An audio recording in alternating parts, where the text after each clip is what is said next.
Hello, everybody listening to us. This is Phil and Ben podcast, episode 2. I'm Phil and he's Ben. How are you today, mate? Can't hear you. Well, because I haven't spoke yet. Okay. How are you, mate? I was just taking a moment to consider how to answer that question. I'm well. Yeah, thanks. Good. You? Not bad. Not 100%. I've come off a little fruit diet that I've been on for 10 days, and the preparation for that was 10 days. So I've been doing 20 days primarily because I wanted to find out for myself what happens when you go on a fruit diet, because so many people advise against it, but certain commentators say that it's the best thing you can do. I think I probably should have gone on for longer, but I didn't. So anyway, I'm coming off it. Yeah, so not bad. What was your conclusion? Ongoing.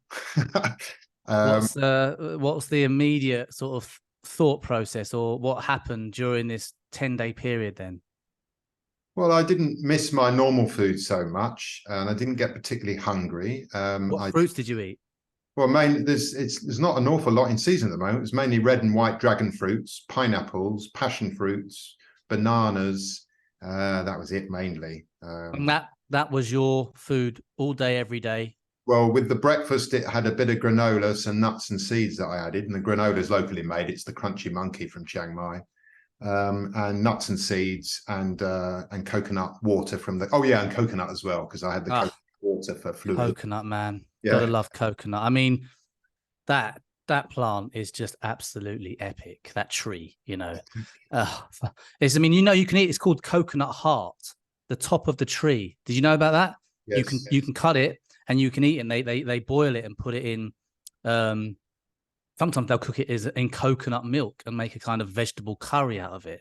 And then you've got coconut water, coconut meat, coconut milk, coconut oil. You can the dried coconuts, the skin that we use it up here in the garden, you take off the skin, you can use it to start fires because it's really dry. And I mean, wow, the water's full of electrolytes. It's just, if there was one plant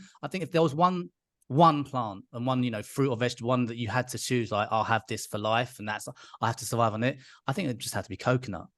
I think, and me as well, because you've mentioned all the uses, and one thing you haven't mentioned is that's I love is the beauty of the coconut palm tree. Totally, because palm oil trees are pretty ugly, man. Yeah, they're not good looking. No, they're not. They look like Bigfoots, like kind of Bigfoots with an electrified hairstyle. They're just kind of hairy and ugly and not nice. Not the best. I like the sugar palms, the sort of like the tall tree trunk, and then a sort of a circular bit right at the top, and they're often quite tall. And when I used to get on the trains going from Bangkok down south, when I was doing my visa runs in the early 90s, it was just an iconic sight. You got out of Bangkok and you were going through the paddy fields and the tropical nature of Thailand, and you'd see all flat space, but you'd see these sugar palms, and it was bolt upright trunk with these round bits on top, and just iconic. I've got a quick story now. You've mentioned, now you've done that. And another thing about the coconut palms is I used to spend a lot of time in my hammock on my bungalow beachside. You mentioned your hammock last week, mate. I love that. I love it. That's where I learned a lot about life, as in my hammock. I called it doing hammock time. And it was mainly in the 90s, but sometimes I'd be in my hammock, and often in my veranda of my bungalow, but sometimes you'd look above you and you'd see these coconut trees right above you, and there'd be like 20 coconuts just sort of there, bulging at the top. Yeah. I always reckon, well, hang on a minute. If one of these fell down and landed straight on my head, this could kill me. I used to sort of, in a black humor way, sort of think, this would happen and I'd be knocked out and I'd be dead, lazing around on my hammock. And then at some point in England, there'd be a knock on my mum's door. Hello, are you Mrs. K? Yes. Well, we're very sorry to inform you that your son's passed away. Oh, yeah, he got killed by a coconut. Yeah. That's the reason why I wear a bike helmet when I go out. Yeah. Like, I'm not scared of the cars hitting me. Right. Like, it's the coconuts falling from top that I can't see when I'm cycling. Yeah. So yeah, and I think, you know, just to step back a little bit, when you asked how I was, I think for the sake of this podcast, our listeners, and being authentic, I did mention last week that this was almost like a therapeutic process, just having someone to talk to, because I'm out of the way in the forest down in the south of Thailand. Excuse me. But yeah, it's I rocked up a little bit late today, as Phil already knows. And just because it's so intense right now, you know, as a father of 3 and volunteering at a local school. So waking up at 5, getting my hour in the morning where I squeeze in, you know, stretching, meditation, exercise, and visualize. That's sort of my 4 things. And that takes about an hour, probably over an hour. And then pretty much from that moment onwards, it's off, it's go. You know, it's breakfast, it's getting the children up, it's dressing them, showering them, brushing their teeth, brushing their hair, making their bags, making sure their bags are packed, their home, whatever their work's in there, stuff that shouldn't be in there is taken out. Relentless. Going to the school, volunteering, doing an English assembly, coming back, clearing the house, tidying up in preparation for a toddler group to come, hosting 7 toddlers in our house for 3 hours. That is intense. It honestly Way too long. because that's what I'm, you know, Phil, you know, I'm working as like a specialist in the 0 to 3 world now. So I've got a course on parenting, and this practice is really just that, is to practice. There's one thing to know about the theory of the 0 to 3 years, but the practice is a whole different world. And then that finishes at 1, but usually ticks over. We start this at 2, and I had a call in between.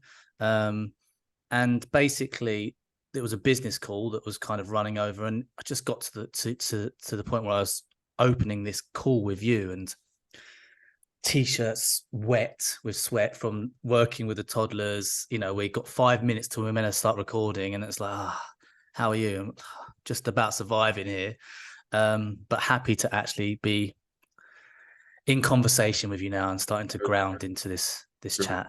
I think I've mentioned it before, but a reminder, and you may struggle with the time, but it's brilliant when the practice is never the same as the theory. And part of the problem with our world is that you know, some of the people who've overtaken it and hijacked it are the academics, and they're living out of ideology and theory, and they're saying that this theory and this ideology is the right way to live, so you have to live it this way.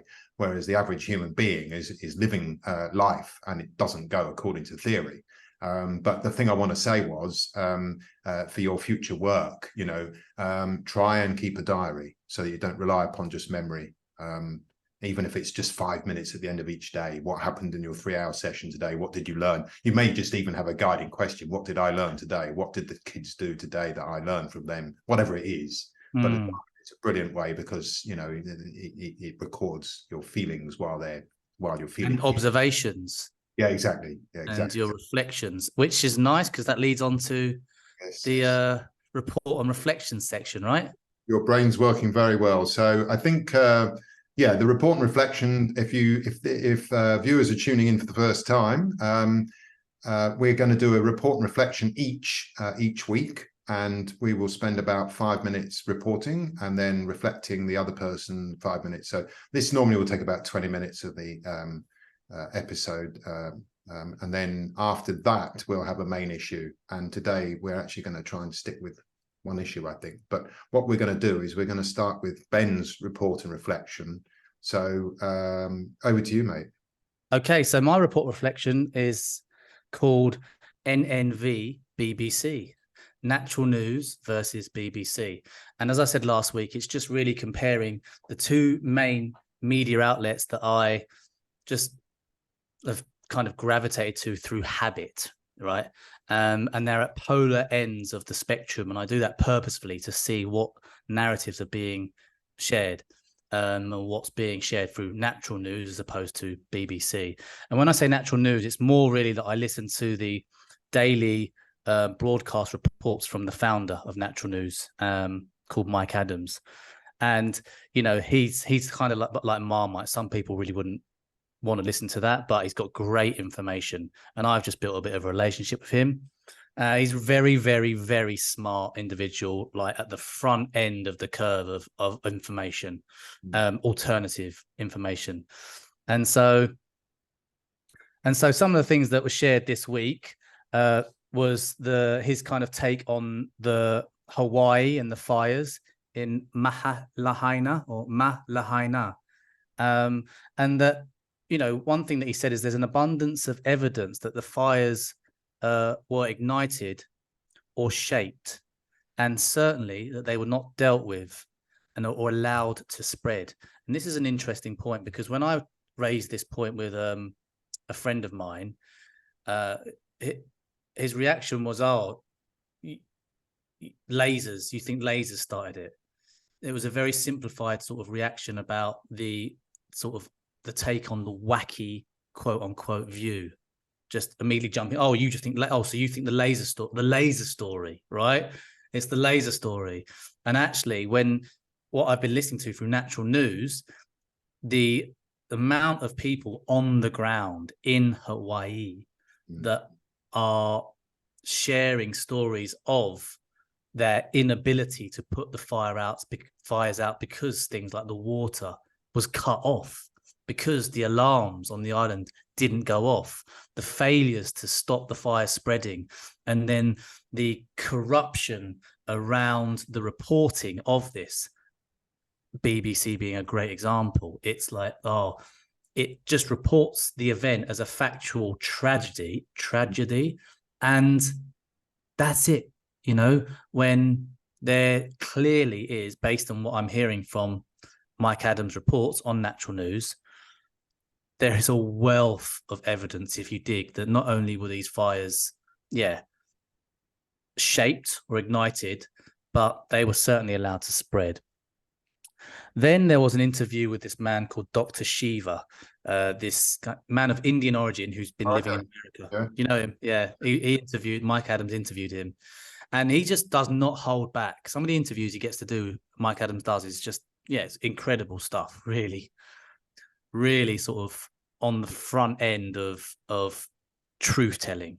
Yeah. And Dr. Shiva did not hold back. And among many things that he was sharing, he was talking about a recent interview or a recent Tucker Carlson show where it seems Obama is coming out as a homosexual. And I don't know how much you know about this, but I've heard of this narrative before. And in the grand scheme of the big picture, which we will be unfolding on this podcast, it makes complete sense, because there are many people, I think, quite credibly question the gender of Michelle Obama. I've certainly, when you do an analysis of her body shape, it's quite manly. And there are photos of Obama when he was younger walking around with a man called Michael, who looks very much like Michelle now, right? The photos are out there, right? And so the point being that now, through Natural News, I learned that it's coming out through Tucker Carlson. And I think the reason why I'm sharing this is because it adds ground to those narratives that are thrown as palmed off as conspiracy theories. Mm-hmm. But when you put all the pieces of the puzzle together and connect the dots, that actually this narrative of Obama being not only gay, but quite insidious in his position about America, his loyalty to America.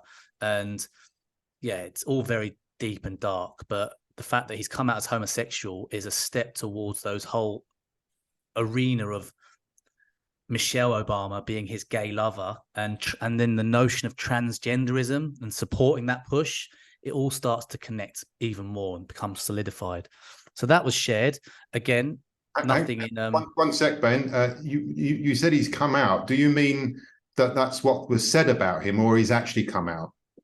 No, this was shared on I don't have time to go and look in Tucker Carlson's program. No, sure. It was basically through the discussion from Dr. Shiva, who was not holding back, and people can go and listen to the interview. on Natural News or at Brightian.com between Mike Adams and Dr. Shiva. But one of the things that was shared was talking about Obama's role in the current state of America, as yet another president that kind of is operating as part of a deeper state, so to speak, right? And when you paint that picture, first of all, it could be painted as a load of conspiracy theory lies. And the fact that through Tucker Carlson, it's coming out about his tendency towards males, it starts to solidify this picture of maybe the Obama we thought was the real deal, Mr. Savior, let's make change happen. Maybe that isn't so true. And that seems to have gone amiss in the BBC. It's not being reported at all. And then the third thing that I want to share is his take on Mike Adams' take on Ukraine. He's quite militarily astute, Mike Adams. He's weapons trained. He's got a lot of key contacts and in terms of the in generals and the military and arms specialists.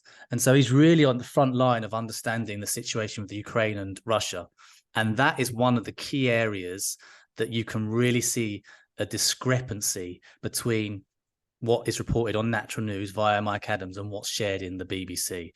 All they're sharing this week is the news that the Korean president, Kim Il-sung or somebody. Yeah, he's on his way to visit Putin, and the whole story really was more about his train and the style of his train, and that it takes him 10 days and it's a bulletproof, glamorous train that he travels to in luxury, and what's on the menu, there's no actual reporting of the situation in Ukraine and Russia.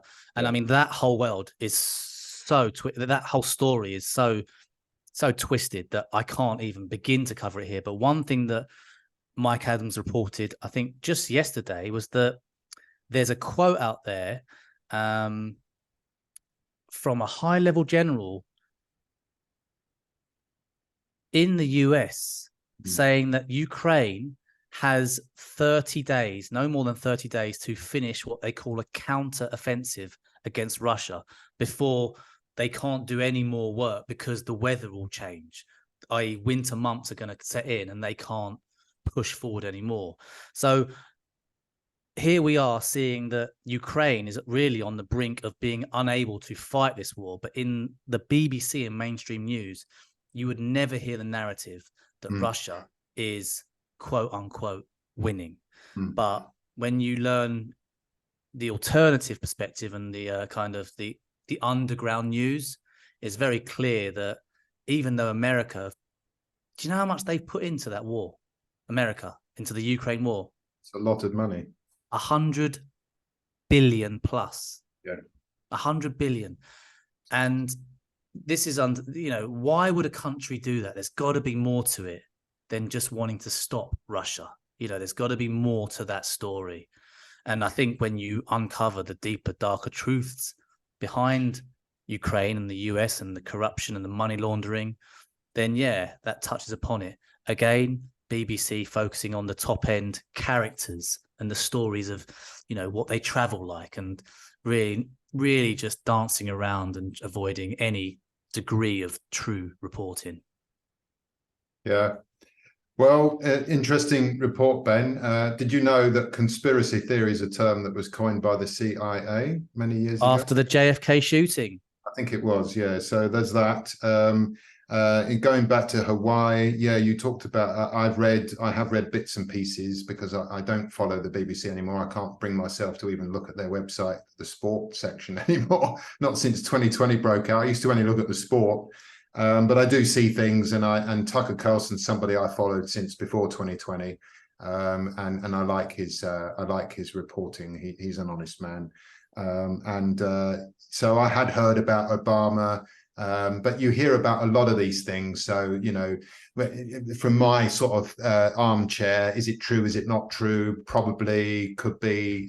For me, it's usually conjecture. But the broader picture of what you've just described is what your report section is called every week, and that's the media manipulation. It's not to say that the BBC are the only manipulators. There may well be alternative media who manipulate as well. But Mike Adams, I've known him for years. When I first started researching health, he was writing a lot more about health in those days. But then as the world has got progressively more dangerous and more crazy, he's focused more on the other stuff. When you talked about the fire and whether it was started or not, I've definitely read about DEWs, Jews, direct energy weapons, which literally direct certain fires, and it leaves certain things standing, but other things like buildings go down, but trees don't get burnt, which is very strange. You think it's the other way around. So yeah, and on your final point, look, media manipulation. When Trump came into power in 2016, he came out with that term fake news. And it was a brilliant term. It really was. And I can tell you that even when I was 18 years old, I knew something was wrong with our media back in England. And then when I went to Thailand when I was 27, and I started reading the Bangkok Post, because I then stayed on and I accidentally emigrated. And I was reading the Bangkok Post every day, and suddenly I'm confronted by this real newspaper. Right. And then I started reading John Pilger books in '94, and then I was reading all the other books, and I was reading book after book after book. And then I came across Noam Chomsky, and he had a book with Herman or somebody, I think, which was, what was it called? What's it called? Noam Chomsky. It's not media manipulation. I'll come back to it. And then I did my master's in 2000, and that's when I saw how they use language and to direct our thinking. Now you've brought this up. You've said that in the BBC report of Kim Il-ying, or whatever his name is, the train story, the opulence, and all that, and they're keeping well away from the real news, and they're sort of trying to divert our attention constantly. So yeah, there's a lot of things going on, and Hawaii. You know, what you said there in the report that Mike Adams gave, it fits the typical way these stories reveal themselves. Of course, we're recording 2 days after the anniversary of 9/11, which was the big one. That was the big one. And I will say that 2020 happened because nobody was prosecuted for 9/11, not the real criminals. And of course, 9/11 happened about something like 2 years after internet went mainstream. Right. I did hundreds and hundreds of hours of research into 9/11 in the aftermath in the following months. And I was I found these forums boards in Brixton in London, and I was cutting my teeth, if you like, discussing political things and spiritual things, and both of great interest to me. Very interesting. So media manipulation. What's that got to do with 9/11? Is that when you were talking in the Brixton groups then? Well, only that 9/11 was the ultimate media manipulation, where they hid a big crime. And your corner each week is about followed by COVID. Well, COVID, you see, COVID has happened, or has been able to happen, and referring back to what you called it last week, the plandemic with an L in there. COVID happened because powerful people have hijacked our world and the institutions, in my view and many people's views, and they've hijacked all the institutions: academia, media, celebrity, Hollywood, education, government, the whole lot. I should refer to it as Convid. Sorry. Yeah. So it's happened because nobody is ever made to pay or made to be accountable for their actions. And if you see people in government, we think that they're working for us, the people that voted them in, but they're not. They're working for their paymasters, and they have to keep pretending that they're working for us. And this is the big pretense. And this is what's been going on for, well, my whole lifetime. But it's become more and more shockingly obvious and more in our face since the internet began, because the media, you know, we've got so many more communication channels. And so we're now living this information soup. There's information bombarding us from everywhere. So you've limited it by looking at the Natural News and the BBC, and I've limited mine. I go on regular news fasts, but I don't look at mainstream news anymore, because after so many years of looking at mainstream news, it continuously followed the same pattern, and the only thing that changed was the actual names of the people involved. The storylines and everything you've just outlined were always the same. And in the end, it's like, well, how much more do I need to read of this? And we all think we need to read the media because we need to be informed. But what the media are actually doing is uninforming us, disinforming us. And it works because, and this is a future podcast, it works because of the content of our school curriculums, which is anti-learning, anti-heart, anti-human. So we are programmed during our school days, and we're told all the time, and we are meant to comply all the time. And so it goes. So we think we grew up thinking we were living in free countries, and ostensibly we had a lot of freedoms, but they're going.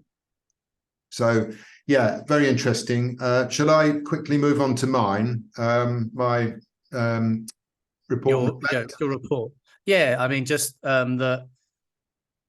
you know, with a 5-minute section like that, you can only really cover the tip top things, and we'll be just skipping over. And I think what we're going to be looking at is the patterns that we're seeing from this comparison, not the details per se. You know, they're going to be the patterns that we're kind of uncovering. But yeah, over to you.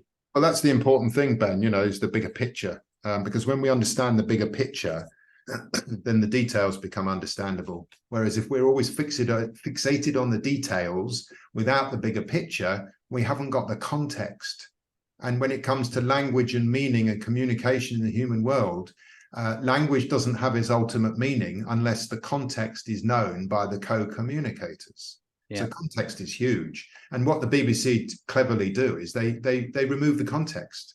So we never get the full picture. So they could be telling the truth, but it's a minimal truth.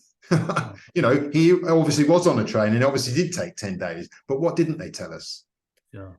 So just to tell everybody, my R&R section, my report and reflection. Report and reflection, thank you. Rest and recuperation, I could do a bit of that. Is, well, and all the other ones, rejuvenation and so on, refreshment. Is Book Corner, and since I'm a published author and Book Corner, wait there, I just want to be clear on that. It's called Corner. The Book Corner. Okay. Yes. Okay, so very good. So good point, Ben. So with the Book Corner, I'm going to read out 1 or 2 minutes of a book from my bookshelf, and I have books on politics, psychology, spirituality, health and wellness, history, or everything, the whole gamut of the human experience and condition, because that seems to have been what my life has been about, is investigating the human condition. So this is your format. I like it. So basically, we're going to dip into a book, and you're going to read a part of it, okay? Yes. And then what?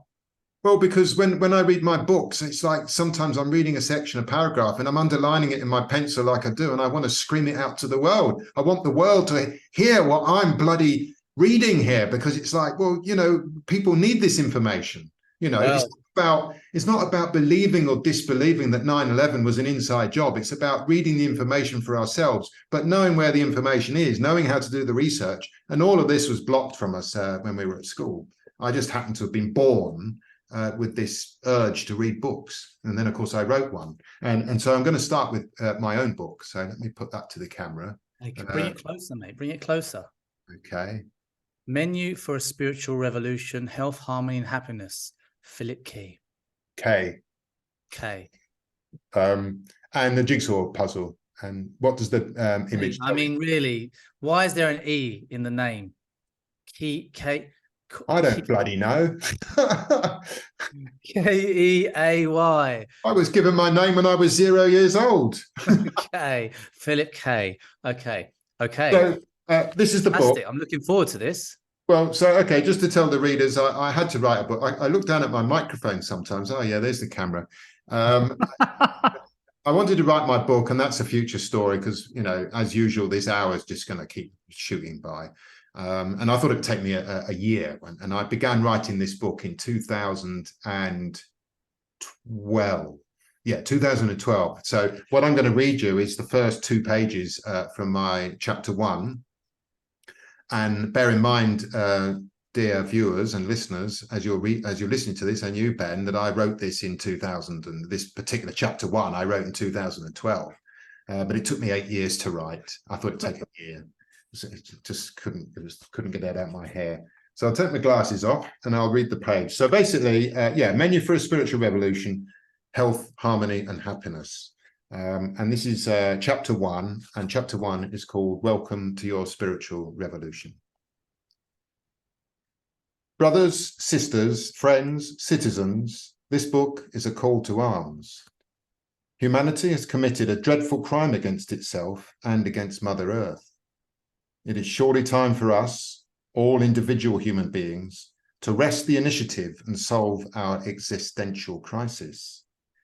Not by overthrowing or fighting anybody, but by empowering ourselves and transforming our lives one by one into the beautiful, miraculous, individual, interconnected human beings that we were born to be.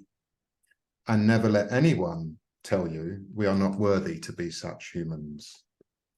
We live in turbulent, tempestuous times characterized by massive change, yet marked by political weakness, corporate corruption, and unfit for purpose education and healthcare systems.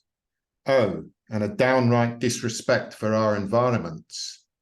We are well and truly up shit creek without a paddle in sight. As human beings on a global scale and collectively speaking, we treat our planet as if it's our personal and limitless resource to be exploited as we see fit. Yet it is the source and provider of all life, without which we would be high and dry and without even a rancid old creek for our sins. What on Mother's Earth do we think we are doing? This book says enough. Enough of all our wars, poverty and injustice. Enough of the corporate mindset that seeks to control and dominate us all. Its mantra is that enough is never enough. Always more it seeks, inexorably marching like a gigantic swarm of locusts, devouring all in its path. And it will take us all to oblivion if we don't stop it. We are already halfway there, perhaps closer. And focusing on our own individual lives, I wonder if you have observed the sad and ailing state of the physical, psychological, and spiritual health that marks the lot of so many of us human beings all over the world, and which is ever more keenly seen in the developed nations.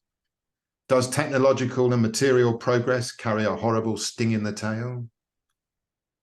It's hardly surprising we're sick, lost, and unhappy, and psychologically floating around in that creek, because if we, as indeed we do, pollute and poison the very air, waterways, and land of Mother Earth that gives us all life, from which we breathe, drink, eat, and derive our sustenance, then it stands to perfect reason that we are polluting and poisoning our own lungs, our own bloodstreams, and our own flesh and bones. 2020, that wasn't in the book. Trash our planet, trash our bodies, and sick bodies lead to unhappy minds. But hey, we directly pollute our minds too. And as for our souls and spiritual essence, virtually out of mainstream society sight, nowhere to be seen nor heard from. Our own inner ecosystems mirror the external ones. Both are in a mess. So that's the opening to my book. There was a preface, and I've read that 2 pages now because for me, it still runs true. It encapsulates for me, Ben, the state of our world today, the state of humankind. And something that I want to say, and I'll repeat it so many times, is that if we can understand the state of humankind as a collective, then we can apply our own individual human life to that understanding and see where we fit in. And if we know what the big picture, the big problem is, next door to the problem is always the solution. But we humans were deconditioned we were conditioned into relative ignorance during our schooling, so we don't have the knowledge and the skills to face up to those problems. So this is why we comply to authority, because we haven't got the skills to not comply. That's the key thing I wanted to say. So I don't know if there's any. I like it. It was nice. Good to hear your book. And yeah, it sounded very booky and very credible and awesome. I like how you wrote, and it brings back last week's conversation, the point that I made and you said, oh, we're going to cover this backwards and forwards, in that the we I was defining as humanity, the people, we're actually currently the result of the timeline of influence and conditioning can go back to various different pinpoints.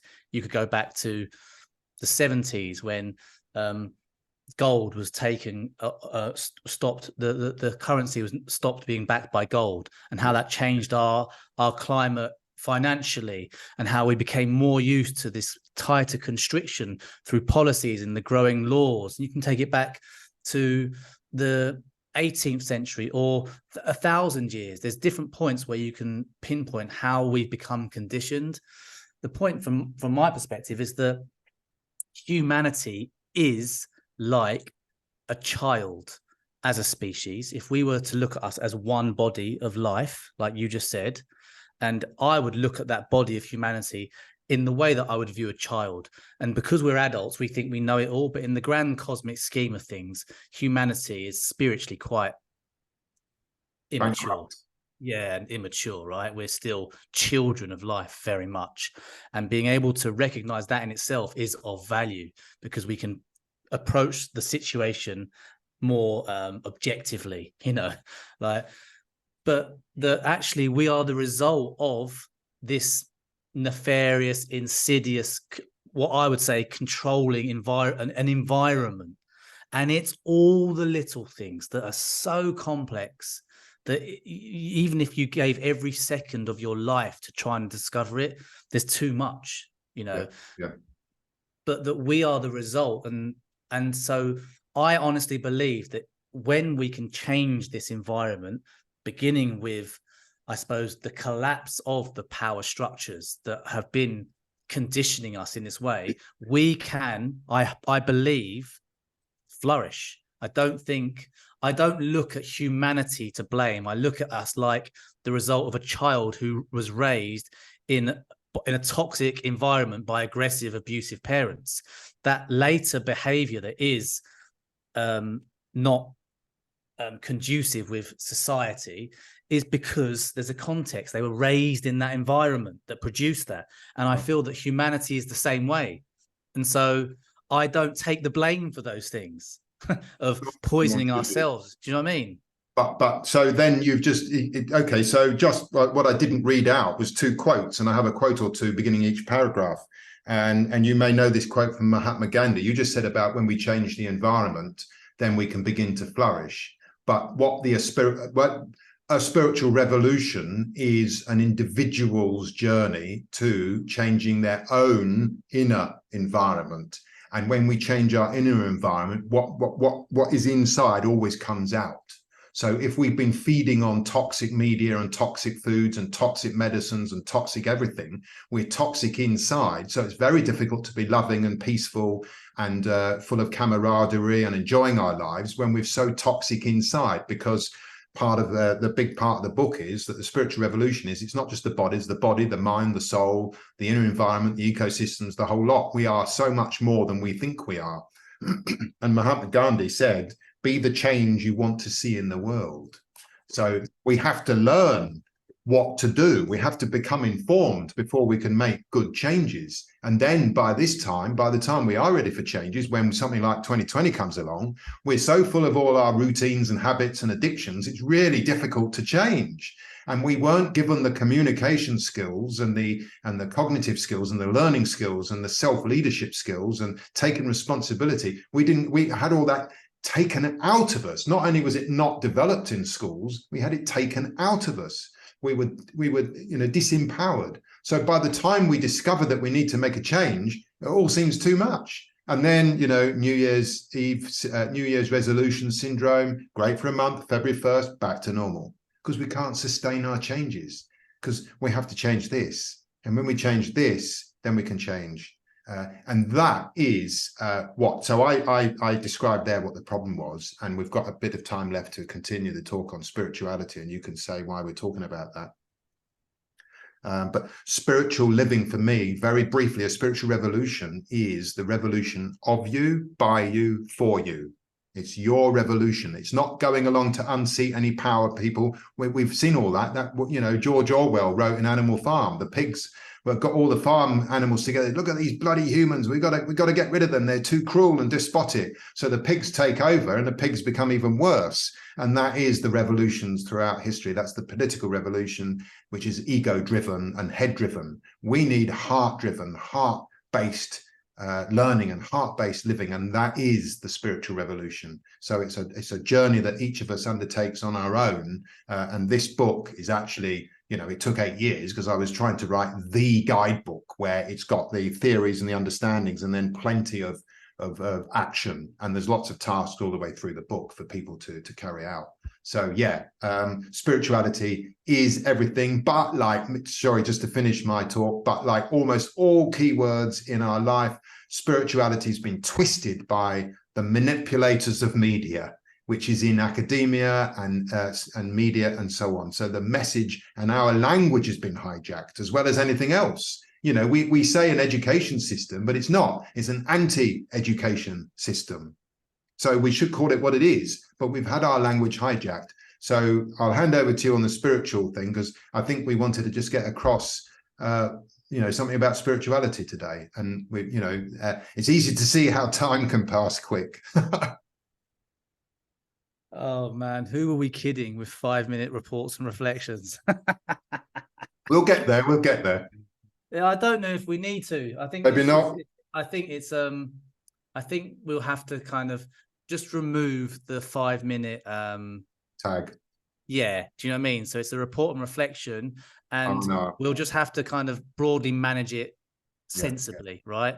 But not restrict, not box ourselves, Phil. Yeah, not cage ourselves. But so when we had the ambitious intention of doing 5-minute reports and reflections and thinking we'd have a 5-minute introduction and outro, create the brilliant, clear structure of this podcast, we thought, well, that leaves 30 minutes. We'll have a 30-minute table topic, a discussion, the topic of the week or what we want to talk about. And we find ourselves with about 10 minutes left. 15, what have you got? Such is life, mate. Yeah, we started our podcast later than anticipated, but it's no stress from my side. But so you were going to say something about the spiritual war. Would you like to say something about that? Well, yeah, I was going to lead into it smoothly. Okay, I'll let you do that. Jump straight in. I've jumped in, mate. Come on, go back, retune. Get me. Okay, so when discussing this week's table topic, during that time, we were also looking at how to categorize the podcast, literally under the categories that Spotify provide. And Phil came with a few kind of options, and I think society and culture was one, education was one, spirituality was one, and there was another one. And I suggested that we go with spirituality.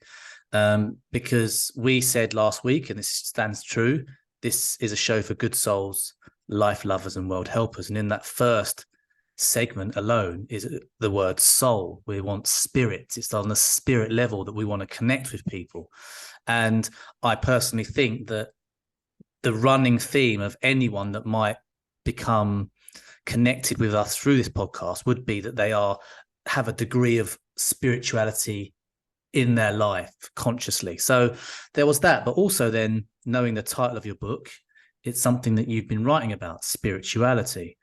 And then also the other part, the other case that to put this in the spiritual category was that last week we talked, Phil, about this podcast really covering the transitionary period that humanity is in, this world is in right now, this period of turbulence and transition and change. And I have heard many people term this current event as a spiritual war. And it was probably after hearing that for about 2 or 3 months that there was one day then it really hit me. I understand this really is a great all-encompassing term to cover exactly all of the events today. So spirituality is what hopefully we're going to categorize this podcast under, and spirituality is the word that we're bringing to the table today. Now that was a bit of a lead into the spiritual war there, Phil, rather than just, telling everyone we're going to talk about a spiritual war or what. I like being gung-ho sometimes. You're a better weaver than I am, mate. Fair enough. Are you handing the floor over to me at the minute? Yes. Because you're drinking. Yeah, they do call it a spiritual war, but we've had the war against terrorism, the war against drugs, the war against this. We're always given bloody wars, aren't we? And I've read in books before that in the last, I don't know, I can't remember the figures now, the last 300 years, there's been 2 years of no war. So humankind is constantly at war. And I was going to say earlier, and I'm going to re-quote you what you said last week. You said, Ben, last week, a small part of humankind has shaped our environment, so we have no choice. Now, those are the words you used, and we didn't exemplify from there. So a spiritual revolution is putting that choice into our hands and heads and hearts, so that we do have a choice, because the human being was born, unlike most animals, not all, I can think of the beaver and 1 or 2 others and squirrels, but we very much are able to manipulate and change our environment.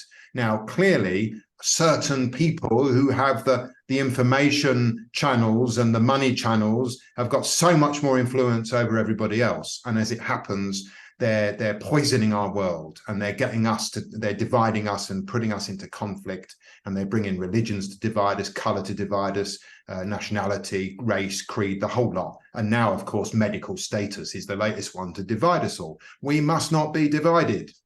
United we stand, divided we fall, and it's so true. So they've called it the spiritual war, and I was nodding yes. But they haven't. Wait 1 second. This is the thing that I was going to pull you up on, because you were saying, you had and I really like that you opened. We've had this war, and we've had that sort of war, and the war on terrorism. Great point. But the difference is that this term hasn't come from that narrative, that group of people. It's come from within the people. This is sure. Yes. Very much. Sure? I'm not. Yeah, 100%. This is only I can speak from my own experience, that when I've heard that term, it hasn't come from mainstream pumping it out as, guys, by the way, you're in a spiritual war. Otherwise, they would be informing us of the situation at hand, and so let's handle it. But it's not coming from that. It's coming from the truth speakers who are standing up against the tyranny. To highlight to other people that, guys, let's wake up to this, the real situation, what's going on here. There's a lot of confusion. There's a lot of narratives. There's a lot of misinformation, disinformation, fake news. What's going on is that you're in a spiritual war right now. I agree with that, but that's not to say that terms and language and words are not seeded into our consciousness so that we pick up on them. They've hijacked the spiritual movement. They've brought in new age stuff and the woo-woo and the fluffy stuff that turns people off. If you read the Bhagavad Gita, which is a big, not a Bible, but it's a big book in Hinduism, where it talks about Krishna and how he's got and Arjuna, who's Krishna's nephew or somebody, and Krishna's saying, Arjuna, you have to go and fight the war. And he couldn't understand it, because being a spiritual good person, you don't fight wars. But so the spiritual person is actually a warrior, W-A, not W-O. And so it's being called a spiritual war, and war has these connotations. And one day I want to talk about this with you, is how language seeps into our subconscious brain, gives us a meaning, and comes out of what we talk about. So the moment they've called it spiritual war, it's another bloody war again. Now, could we not call it a spiritual ascension, for example, or a spiritual transformation? Now, I accept that it's a war or a battle between the people poisoning our world and the people who don't want it to be poisoned. But like I said like I read in the first 2 pages of our book, lost track of my mind.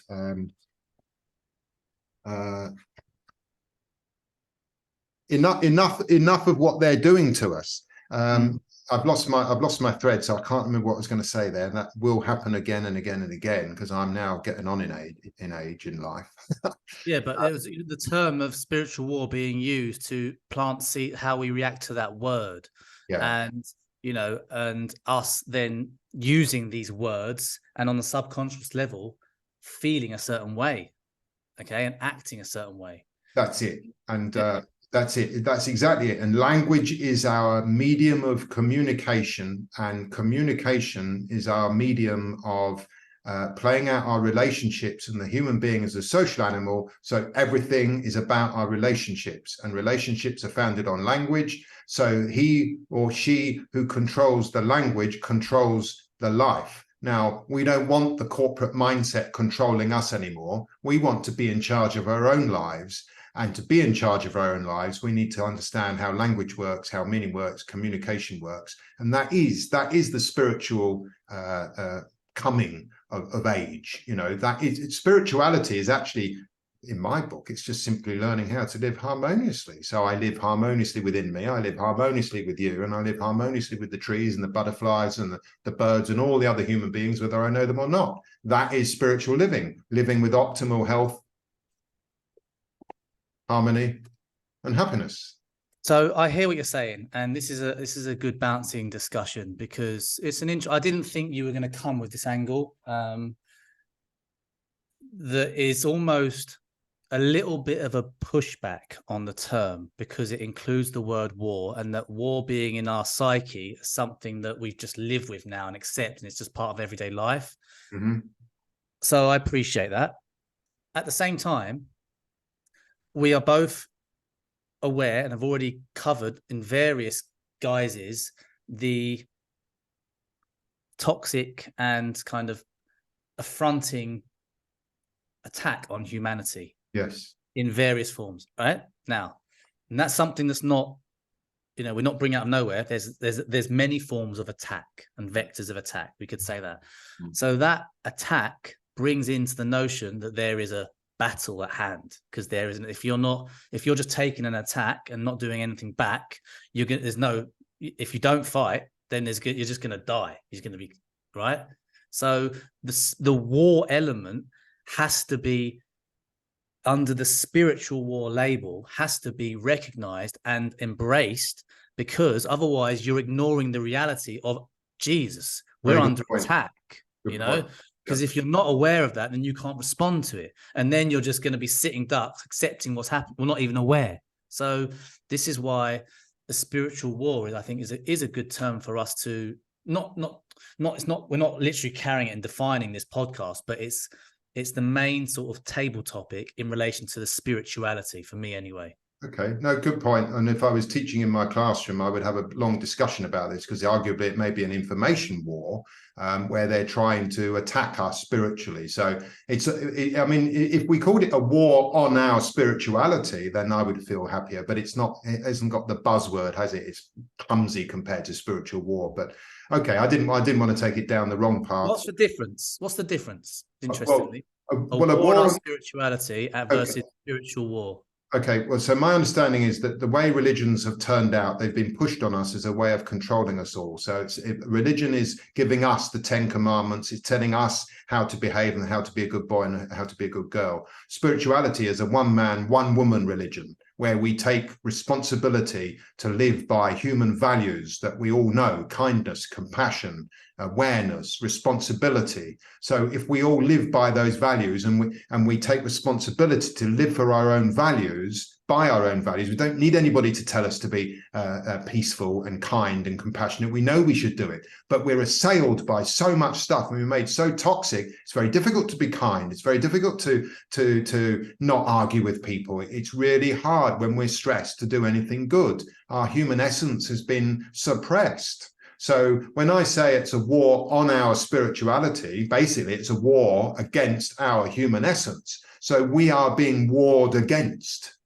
Yeah. So if we spiritually ascend, more and more people that go through their own spiritual ascension, that stops those people fighting against us. And that was the bit I was trying to remember, that we're not here to unseat anybody from power. We're not here to fight the corrupt criminals. We're here to basically, in my view, make them irrelevant. And yeah, carry on. Well, I think to build on that, the way that I describe it is I use a personal development model called Away and Towards.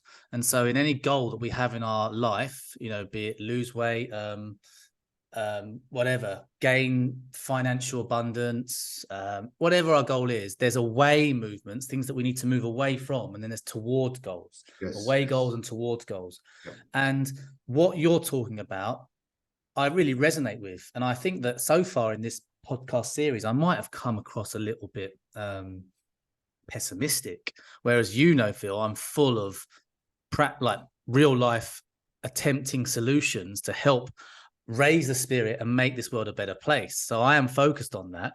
But what I suppose I need to express is that you're right in that it is about us leading through the higher vibration, through raising our spirits. And that is the towards movement, us building this world where we can build beautiful communities. We can all live an abundant life full of incredible food and great creativity projects where we're building this world that we love, right? That's a towards goal. And then there are the away from goals. Yeah, good things point. That we're moving away from, which are recognizing these attacking forces, the nefarious energy and activity, the corruption, the greed, the evil. Those are the three ways that I look at it, I suppose. And there, so we're recognizing through this discussion that the spirituality element is on two fronts. It is the war on our spirituality, i.e. dampening us down to be these innate sort of programmable tards. Do you know what I mean? Sort of manipulation tards and tyranny tards, right? And the towards way of going against that is to uplift ourselves, to take responsibility, the food that we eat, the way that we think, you know, the actions we take, the words we speak. But within this present time at the moment, that attack has almost ramped up a gear and on various ways. And on the back of dumbing down our spirits over the course of decades and centuries and millennia, potentially, right? Mm-hmm. We're now in this phase where there is a spiritual war, right? And to the nth degree, these numbed down tards are more manipulable, right? Through a ramping up of propaganda, of tyranny, of corruption, of greed, of evil.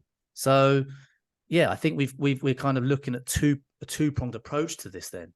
You're absolutely right, and what you're not coming across pessimistic. You're being realistic, and you're painting the negative some pictures that are not fun to be looking at, but are essential. It comes back to the term I use a lot. You know, the elephant in the room. The elephant in the room has got so big now that it can almost not be got out of. We can't almost get it out.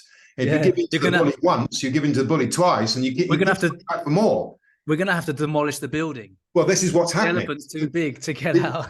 This is what's happening. So I like the way you put that there's the moving towards and the moving away from. And the moving away from, the more we learn and the more we understand, the more we move away from the shit and the being controlled by the corporate mindset. And I don't even think about it as people. It's the corporate mindset. It's a mindset. It's a material man, a material woman, no soul, 100% ego, 100% consumerism, materialism, acquisitiveness, and all that sort of thing. There's nothing wrong with the ego, nothing wrong with pleasures, nothing wrong with material goods. But when it's out of balance, it's everything wrong with it. So the spiritual war is a war against our rising spirituality, because there's millions and millions and tens of millions of people who are becoming spiritual, and they're not really spiritual. They're just sort of, well, I'm human. I know who I am now. I'm suddenly discovering that I've got this love and joy inside me, which I had fleeting glimpses of when I went on a holiday or had a day to myself, or it was a beautiful sunny morning and I wasn't working and I walked in the woods, and you sort of got that joy fleetingly. We want more than one fleeting day of joy. We want much more of it. And the spiritual, and that's why it's a revolution, because we're unseating any powers, because we're running out of time. We are running out of time. And 2020 was like humankind being told, you've got stage 3 cancer, or even stage 4. You better do something quick. That's my view of what 2020 was. So it doesn't matter whether it was actually unleashed on us by a bat or psychopathic humans in North Carolina University, because that's where it comes from, by the way, blah, blah, blah. It doesn't really matter. What matters is that humankind is in the deep shit. And humankind is just one word that encompasses 8 billion people. Humankind can't do anything because it's just a word, but individual human beings can do something. And that, to me, is spiritual ascension. And then we not only do we move away, which is a great term, we move away from those toxic, terrible systems that are crumbling now. And there's so many people currently building the new systems, which you're doing with your education and so on. So yeah, that's the way I see it. Very cool. And you also said, I think we've gone a little bit asked about face here and backwards, back to front, but to kind of really cover what we mean by spirituality, what the definition, what are we talking about? And I haven't brought anything to the table, so I will be just going what my heart says. Go on, but then. what? No, I'd like you to kind of to really bring to the table. What, when you think, because you got the book Recipe for a Spiritual Revolution. What is spirituality? Spirituality is spiritual living, which is more actionable. Spiritual living is living in harmony. And sorry, is living in balance. And there's a fancy word, homeostasis, and the whole planet and everything is, all living organisms are designed to live in a state of balance, and they're in homeostasis. But as with all living organisms, we go out of balance and then we come back in. Humanity perverted its own intelligence. We went out of balance, couldn't get back in. We've been out of balance for whether it's decades or centuries. So spiritual living is learning for ourselves, spiritual revolution is learning. Spiritual living is living in harmony with, according to nature's laws. And that means that when we get stressed, when we have an argument, when I shout at my wife or whatever, I can quickly bring myself back into harmony and I apologize. And that was my programmed subconscious mind that caused the hurt. So I apologize and I kiss and make up and so on. So spirituality is spiritual living is living in harmony and the ability to get back into harmony when you've become stressed. And therefore, yeah, that's it. Right. Well, I would certainly provide a different angle around that question of what spirituality. But I don't know. How are we doing on time? We've had just over an hour, so you can close with your thoughts, and then we'll cut it. I think it was more open to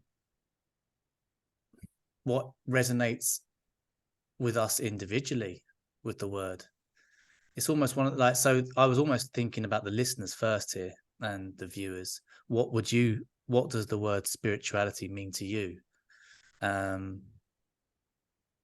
me, consciousness comes to mind.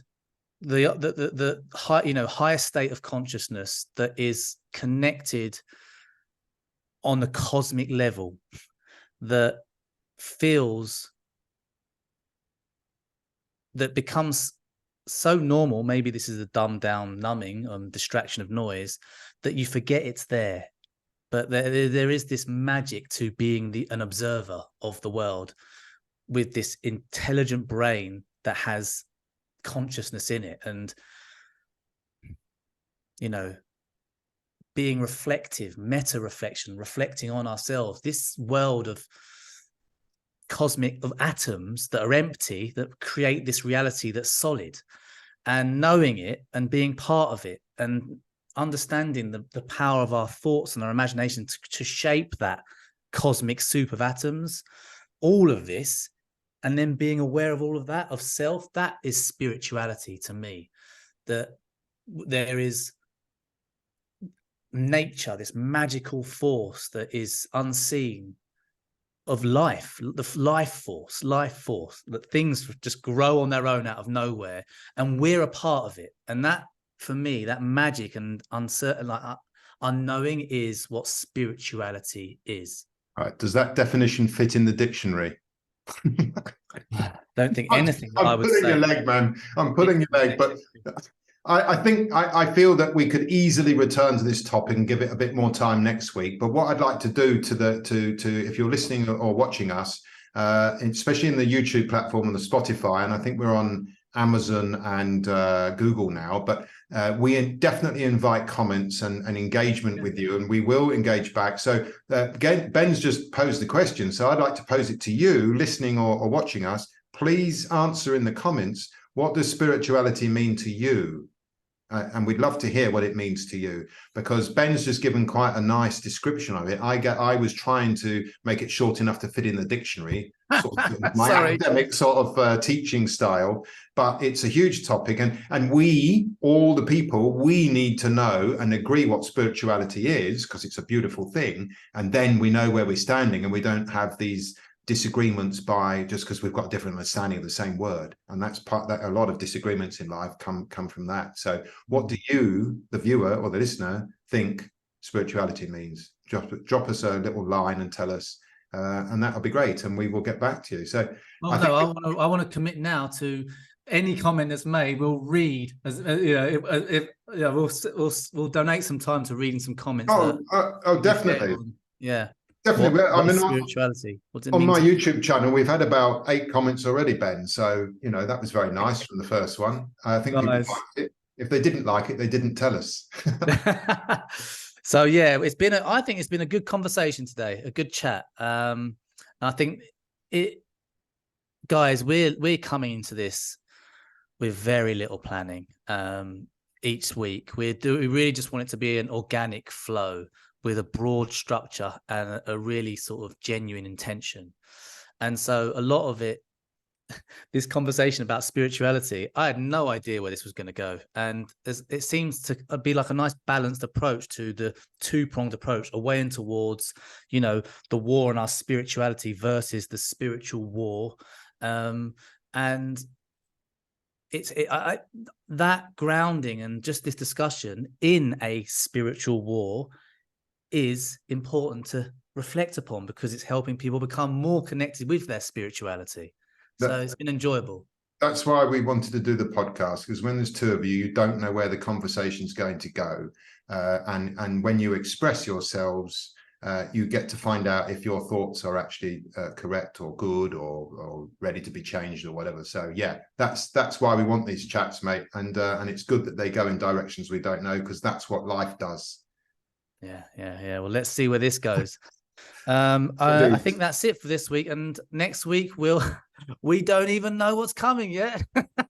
More on spirituality, I reckon, because we'll decide if we're ascending or if those bastards are winning. I don't think they are. No, we are ascending with just this podcast, where it's the little chip away of dust thrown into the ascension. So until next week, where we throw some more of that dust onto the ascension. Over and out from me. And me. Cheers, mate. And thank you very much for listening and tuning in to us. Come back next week, everybody. Bye-bye. Cheers.